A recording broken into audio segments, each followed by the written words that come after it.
Olá, olá pessoal, sejam bem-vindos a mais uma aula de Física. Hoje nós falaremos sobre exercícios referentes ao trabalho de uma força. Então eu espero que você esteja bem. Como é que estão as coisas do lado daí?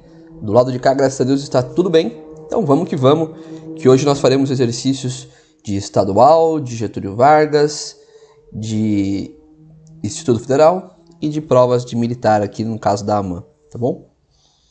Vamos começar pela UERJ, né? Por uma questão estadual aí. Uma criança em um velocípede é puxado por seu pai por uma distância horizontal de 20 metros. Pessoal, lembrando, eu vou deixar disponível para vocês uma listinha de exercício, tá? Uma listinha aí com 9, 10 exercícios sobre esse tema, aonde nessa listinha contém um enunciado também dessas questões trabalhadas. Então você pode fazer o download dessa listinha em PDF, tentar realizar antes e voltar nesse vídeo depois. Se a sua ideia é estudar, talvez seja bem legal você tentar realizar a primeira lista e depois voltar para essa aula. Às vezes vai ser mais produtivo do que você só me ver resolvendo exercícios. Já que nas aulas de explicação, eu já resolvo o exercício naturalmente, né?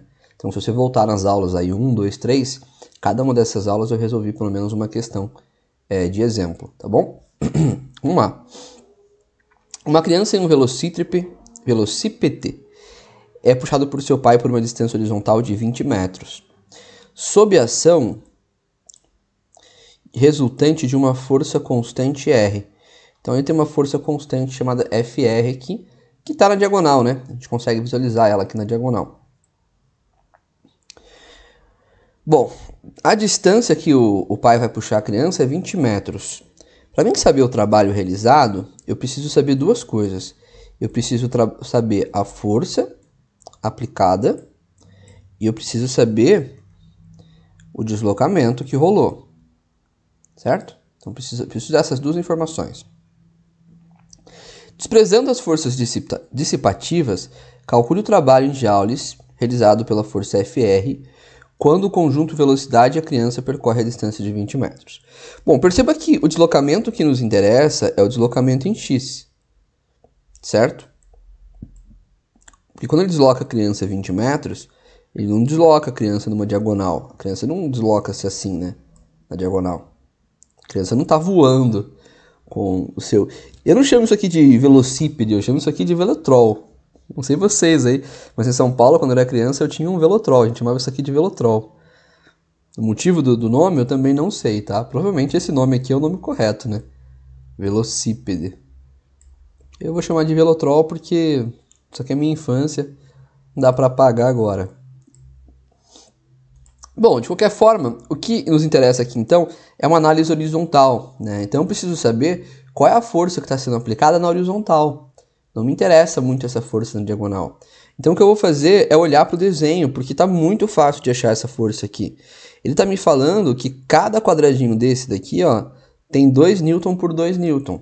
Então se eu quero saber qual é o valor da força aqui na horizontal, deixa eu ver se eu consigo puxar uma linha melhor, mas próxima de uma linha reta, seria algo assim, né?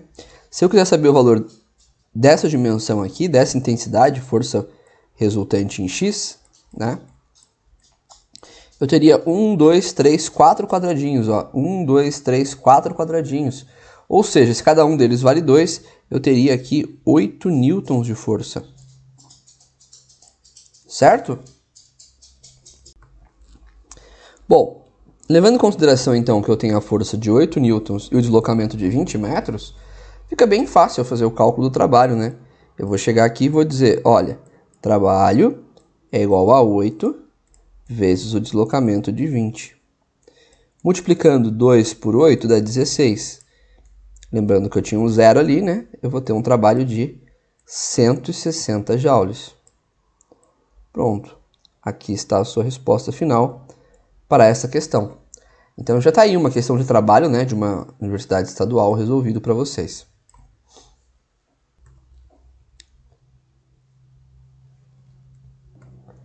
A próxima questão aqui é uma questão do Instituto Federal, do IF, né, Instituto Federal do Ceará.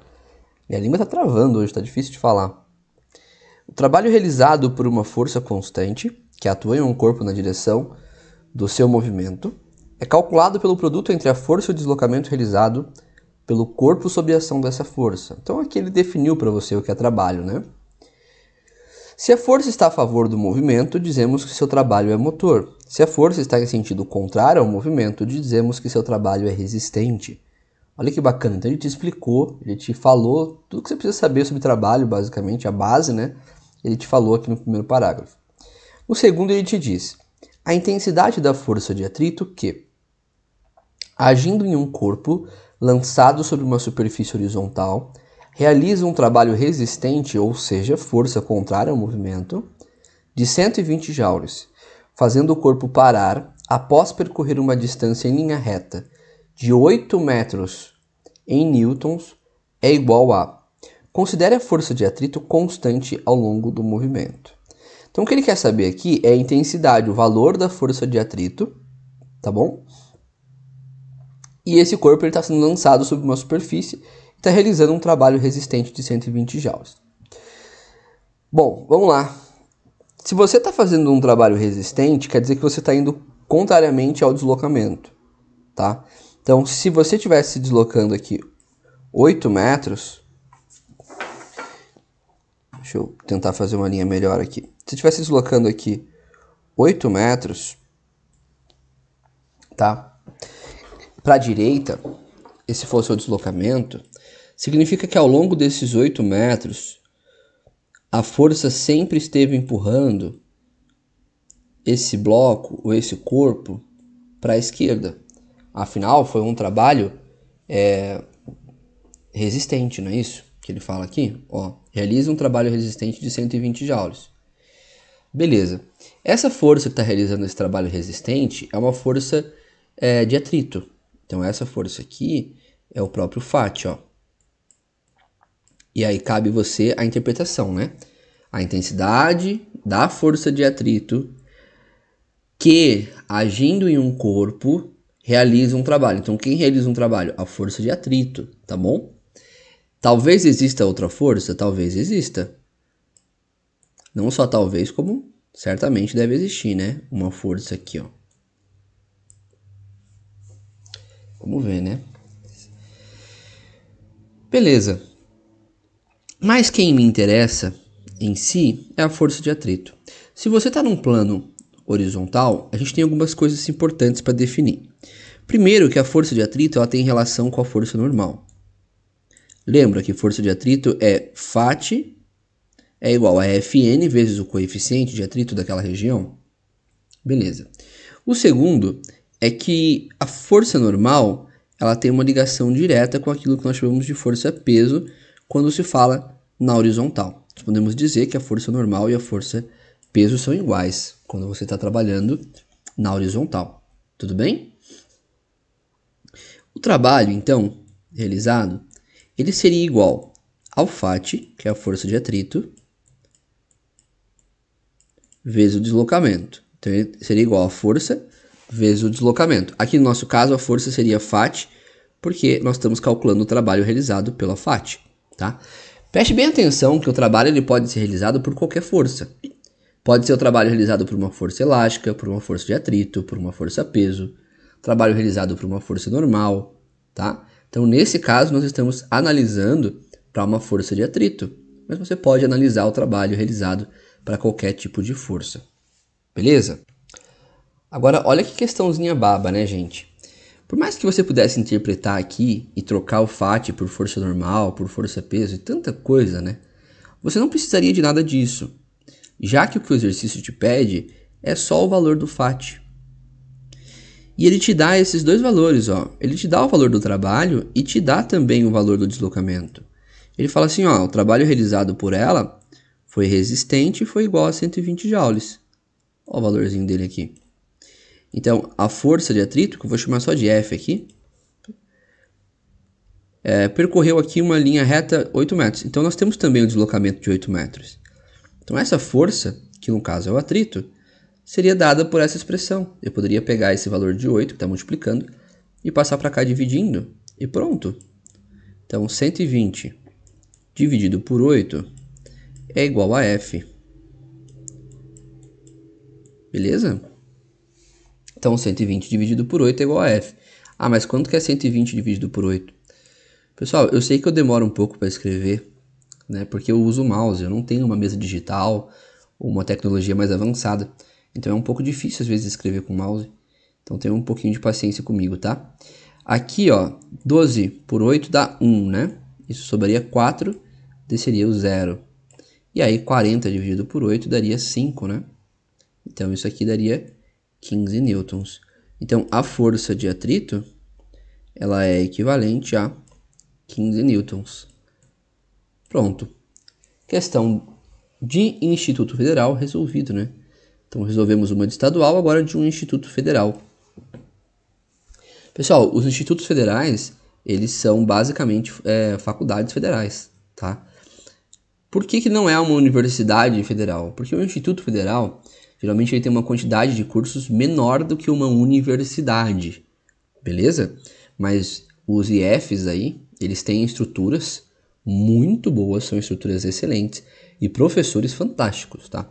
Excelentes professores trabalham nas redes dos institutos federais, dos famosos IFs aí, tá?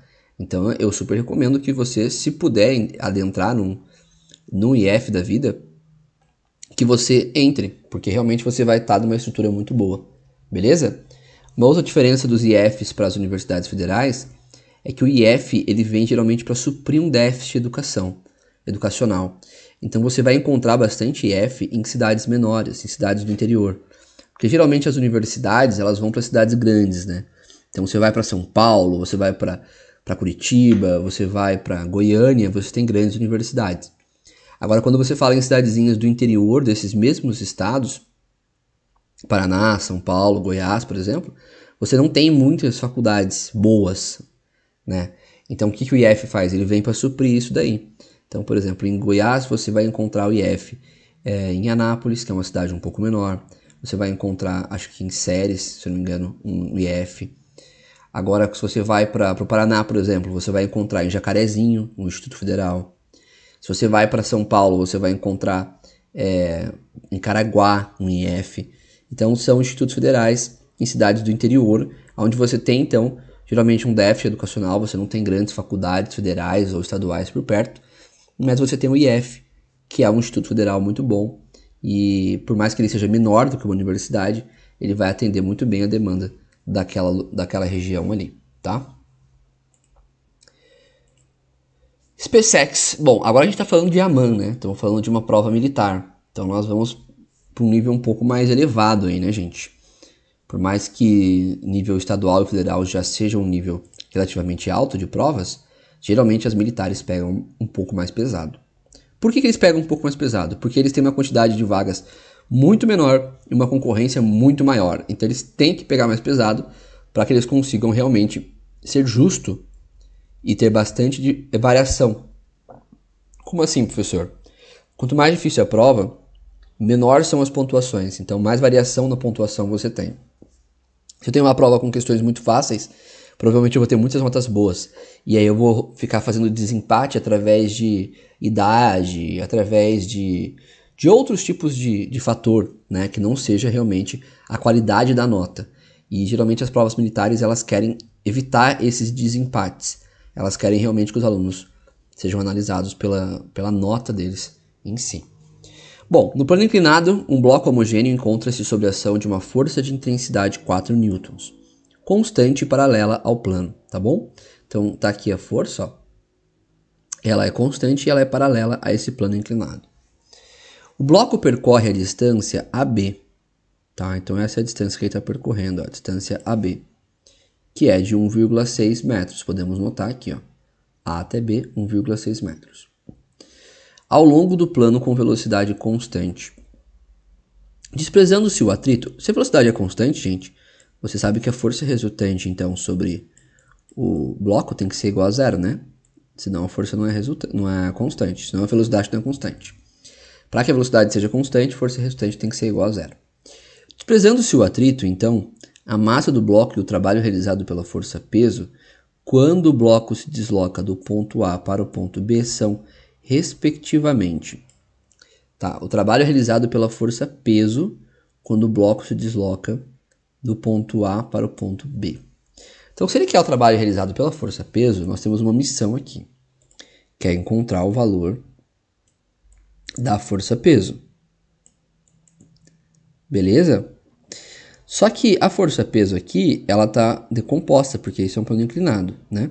Então, a força-peso que realmente realiza o trabalho é a componente peso em x, que vai estar fazendo uma força contrária a essa daqui.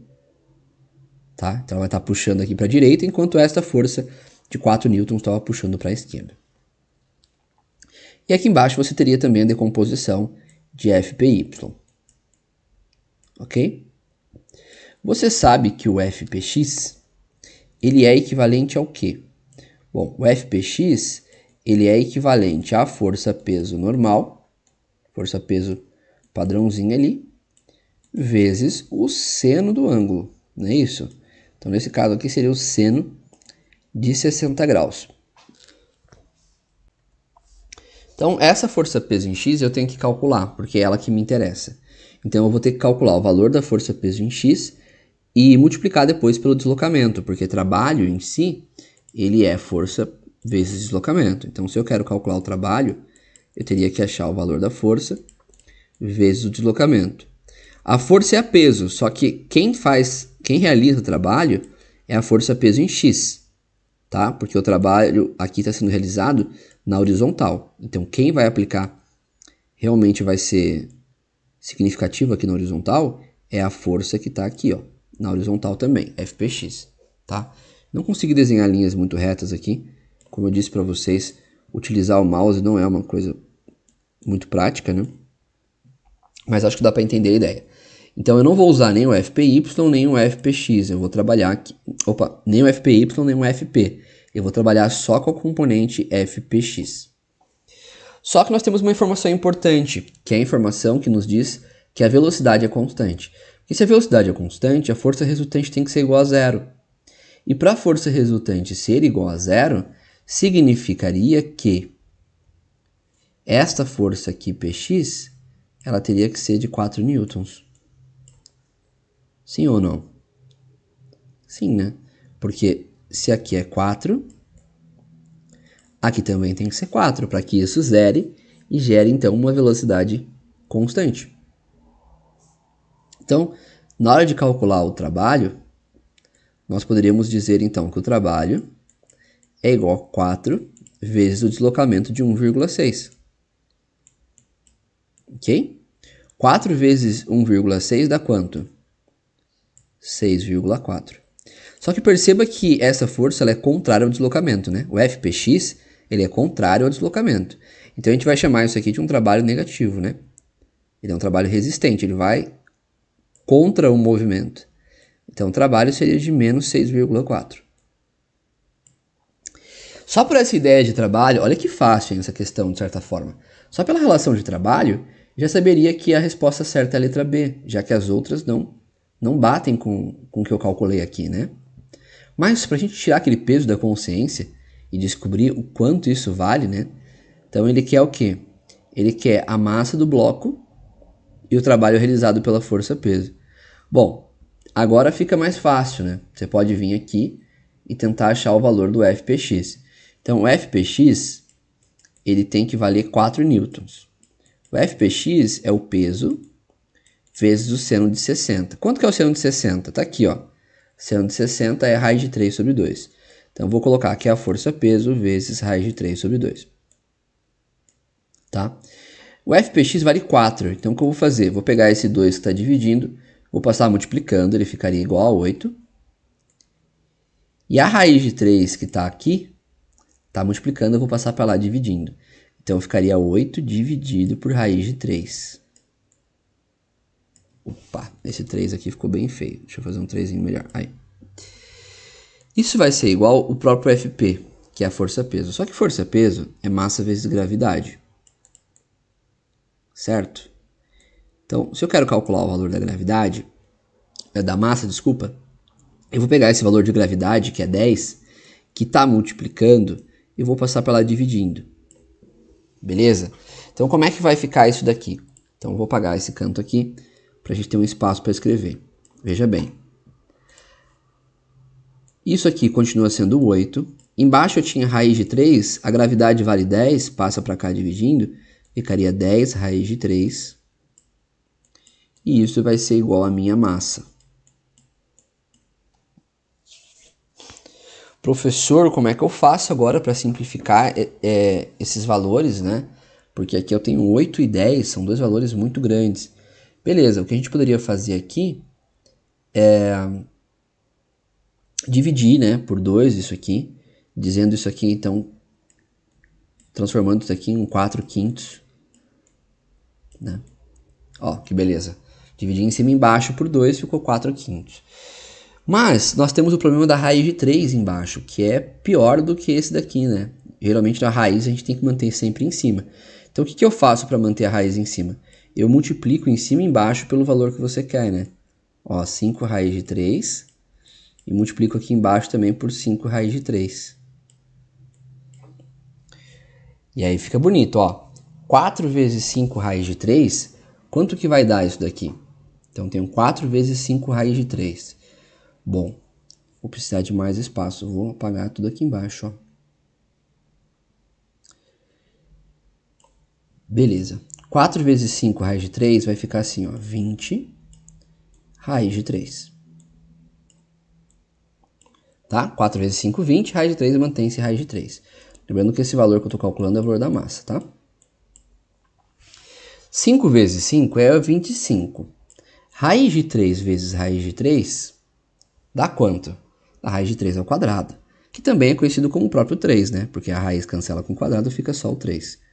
Então agora eu tenho 20 dividido por 25 vezes 3. 25 vezes 3 é 75. Então aqui em cima ficou 20 raiz de 3, embaixo 75. Para mim simplificar esses dois termos agora, qual é o valor que eu consigo dividir aqui? Por 5 eu acho que seria uma boa ideia, né? Ó, dividir por 5 daria 4 aqui em cima. E 75 dividido por 5 daria 5, né? 5? Calma aí. 15, né? 15, 30, 60, 75. 15. Então, 4 raiz de 3 sobre 15. Pronto, encontrei a minha massa. Perceba que, para mim encontrar a minha massa, também não era difícil, né? Eu fui um pouco lerdo aqui porque o mouse não ajuda muito. Mas era só você chamar fpx então de 4, nós já sabíamos que ele valia 4, trocar a força-peso por massa vezes gravidade e colocar aqui o valor do seno. E aí daqui para frente foi só aquela matemáticazinha básica. Mas você não precisava, tá, aluno? Como você viu ali comigo, só de você calcular o trabalho no começo do exercício já te dava uma resposta. Você já conseguia chegar nesse menos 6,4. Beleza? Então, é isso, né? Vamos para a próxima questão. Eu acho que eu tinha até deixado um slide em branco para resolver essa questão aqui, mas eu resolvi resolver em cima do próprio exercício, gente, porque as informações estão aqui, fica mais fácil às vezes de você visualizar, olhar o que eu estou fazendo e falar, ah, foi dali que ele tirou o dado e tal. Às vezes fica mais prático. E por último, nós temos FGV. Ficou até apertadinha a questão, porque era uma questão um pouco mais densa aí, né? Mas acho que ela é teórica, vamos ver. A figura mostra o mesmo bloco deslizando sobre duas rampas. A primeira está inclinada em um ângulo θ1 em relação horizontal e a segunda está inclinada em um ângulo θ2, também em relação horizontal. Perceba que a altura aqui é igual para as duas, né, gente? H e H, o que muda é só a inclinação da rampa. Sendo θ1 menor do que θ2. Então, aqui o ângulo é mais inclinado, o ângulo aqui é maior. Em ambos os casos, o bloco parte da altura, aqui, da mesma altura, e desliza até o final das rampas. Aqui acho que tinha um H, tá, gente? Eu acho que não apareceu aí, vou até colocar aqui para vocês. Vou colocar numa cor azul. Os blocos partem da altura H. O coeficiente de atrito entre a superfície do bloco e as superfícies das duas rampas é o mesmo. Então ele está te dizendo que o coeficiente de atrito não se altera, é constante. Considerando os módulos dos trabalhos realizados pela força-peso do bloco quando ele desce as rampas 1 e 2, ou seja, trabalho da peso 1 e trabalho da peso 2, respectivamente, e os módulos dos trabalhos realizados pelas forças de atrito entre o bloco e a superfície das rampas quando o bloco desce a rampa 1 e rampa 2, então, força de atrito, trabalho da força de atrito 1 trabalho da força de atrito 2, podemos afirmar que... Então, o trabalho realizado pela força-peso vai ser o mesmo? Gente, perceba que, nesse caso, ele quer o trabalho realizado pela força-peso. O que importa para você é o peso do bloco, que é a força, e a altura que ele vai se deslocar. Então, se ambos os blocos têm a mesma massa, tá? E ambos eles estão na mesma altura aqui, ó, HH, ambas as rampas, nós vamos ter para ambos o mesmo trabalho. Porque trabalho é força vezes deslocamento. Se a força-peso dos dois é igual, então a força dos dois são iguais. E se a altura que eles vão deslocar é a mesma, o deslocamento dos dois também são iguais. Então eu posso chegar à conclusão que o trabalho da força-peso 1 é igual ao trabalho da força-peso 2. Então a gente já vai grifar essas opções aí, que eram letra A, B e C, né? Todas essas aqui te davam margem para encontrarmos o valor correto. Aqui nós temos uma alternativa que poderia ser correta. Aqui nós temos uma segunda alternativa que também poderia ser correta. E aqui nós teríamos uma terceira. Então vamos analisar qual dessas aqui nós vamos ter como resposta final, né? Então não dá para ser as três, tem que ser uma só. Então o desempate vai rolar através aí da força de atrito, né, queridos? Se eu souber o trabalho da força de atrito, eu consigo fazer aí o então querido desempate aí das alternativas. Ok, o que eu sei sobre a força de atrito, né? Eu sei que força de atrito, naturalmente, né, que FAT, é uma relação entre a força normal e o coeficiente de atrito. O coeficiente nós já sabemos que não muda, então ele é constante, tá? Então se o coeficiente é constante, a diferença entre as forças de atrito vai estar na força normal. O que vai diferir uma força de atrito da outra é a força normal. E dentro de um plano inclinado, lembre-se que a força normal ela é aquela relação com a componente peso em Y. Decomposição da força peso em Y. Então, quem é a força normal no plano inclinado aqui? Ela vai ser a componente Y da força peso. Então, lembra que eu posso decompor a força peso em FPX, ou aqui só PX, né? PX e PY, tá? Nesse caso, o que eu quero é o PY, porque a força normal tem relação com o PY. E quem é o PY? Bom, a força-peso decomposta em Y, ela é igual à própria força-peso vezes o cosseno do ângulo em questão, que nesse caso aqui ele não fala qual é, tá? Você tem aí θ1 e tem θ2. Agora, o cosseno, ele é um valor que ele aumenta conforme a inclinação ou que ele diminui conforme a inclinação, né? Então essa é uma questão importante. O cosseno, ele aumenta ou diminui de acordo com a inclinação? Pam, pam, pam, pam. Se você fica em dúvida, querido, é só você pensar olhando para a própria rampa. Será que quando eu estou com a rampa inclinada assim, ó, nesse formato, perceba que o PX ele ficaria um pouco menorzinho aqui, né? Ó? Ficaria um pouco menor, enquanto o PY ele fica mais esticadão. Quando você vai para a rampa 2, olha só, o PY fica aqui e o PX fica aqui, né? Então, óbvio que aqui não está em escala, mas o que eu queria mostrar é que quanto mais inclinada a rampa vai ficando, menor os valores que você vai ter para uma componente e maiores vão ser os valores que você vai ter para uma segunda componente. Então eu vou te mostrar aqui como é que isso ficaria. Isso ficaria assim. Deixa eu desenhar aqui. Nós temos este e este vetor. Este vetor é o vetor y e esse vetor é o vetor x. Tá bom? Aqui está a minha força peso. Ok? Agora, esse ângulo aqui, que a gente chama de θ1 e θ2, aonde que ele vai estar dentro dessa relação, né? Aonde que cabe esse ângulo aí, θ1, θ2, dentro da minha relação de triângulo retângulo aqui? Porque se você perceber, isso é um triângulo retângulo, né? Esse y que está aqui em cima, ele pode ser descrito aqui embaixo, ó. E a gente pode fechar um triângulozinho aqui, ó. Certo? Certo, né? Você viu isso lá em decomposição de forças. Bom, beleza. E aonde que esse ângulo vai parar? Onde que ele influencia? Bom, nós temos dois ângulos aqui. Nós temos esse de cima e esse de baixo. Esse ângulo que a rampa te indica, ele é equivalente a qual ângulo? O de cima ou o de baixo? O de baixo, né? É esse ângulo aqui, ó, que nós temos. Porque, por congruência aqui, né? Você sabe que esse ângulo aqui vem parar aqui nessa parte de cá. Tá? Ah, professor, não entendo isso aqui. Nossa, isso aqui é muito difícil para mim. Eu não consigo visualizar px, py, ângulo. O que é isso aqui? Bom, se você tem dificuldade nesta parte aqui, você está com dificuldade em decomposição de forças e decomposição de vetores. Então eu recomendo que você volte nas aulas de decomposição de forças, que faz parte da dinâmica newtoniana, ou que você dê uma olhadinha nas aulas de decomposição de vetores, porque isso daqui é uma questão muito básica de vetor.